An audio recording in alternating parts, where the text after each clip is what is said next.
Europën sigurisht është normale që raportimet jenë kontradiktore, edhe sepse ka një nevojë që të shprehen se Ukraina do t'i bëj rezistencë ose duhet t'i bëj rezistencë.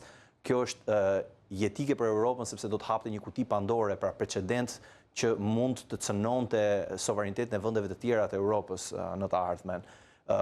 Unë personalisht mendoj që pavarësisht se Rusia nuk ka shpalosur gjithë forcën e saj mbi Ukrainën, nuk është se kjo është një fitore e lehtë. Edhe Rusisë i ka shkaktuar dëme të mëdha.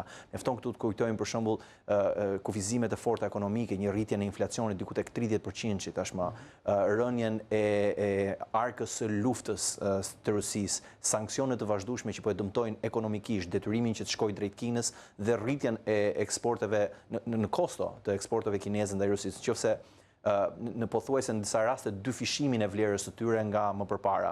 Pse? Sepse Kina e kupton që Rusia është në një situatë nevoje dhe ka vetëm atë rrugë kalimi në një farë mënyre, apo me i ndinë nga ana tjetër. Kështu që mendoj situata është e vështirë për të dyja palët dhe për aq kohë sa ato nuk shohin sy më sy. Pra, kërkesa e Ukrainës për sovranitet të padiskutuar bie ndesh me fitoren politike që do të marrë Rusia. Kjo është një recetë për një ngërç të përhershëm. Dhe mendoj që pavarësisht se dera e negociatave vazhdon të jetë e hapur, ajo do të zvarritet, pra në procesin e negociatave do të vijojë të zvarritet. Nuk mendoj që do të ketë një rënje definitive të Ukrainës në këtë pikë, por sigurisht edhe jo të Rusisë. Fakti që Amerika vazhdon ta mbështesë Ukrainën në shifra praktike, fakti që vendet e Europës bëjnë të njëjtin gjë, janë duke rritur shpenzimet për ushtarake dhe ndihmat konkrete brenda Ukrainës, dëshmon që edhe këto vende nuk e shikojnë një kapitullim definitiv të Ukrainës në këtë pikë, ose në të ardhmen e afërt, le të themi.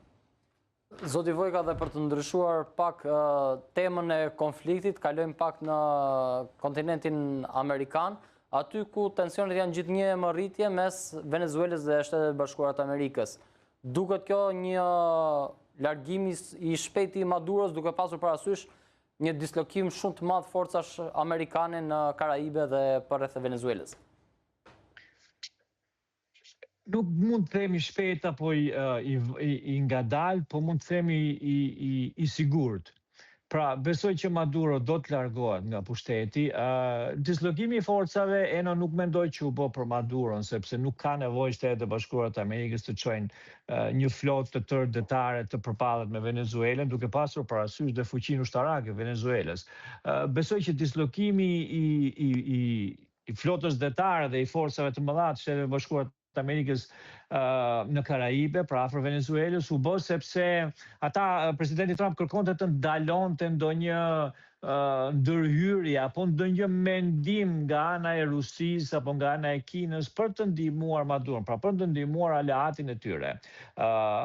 Çuarja e forcave atje ka bërë që as forca kineze,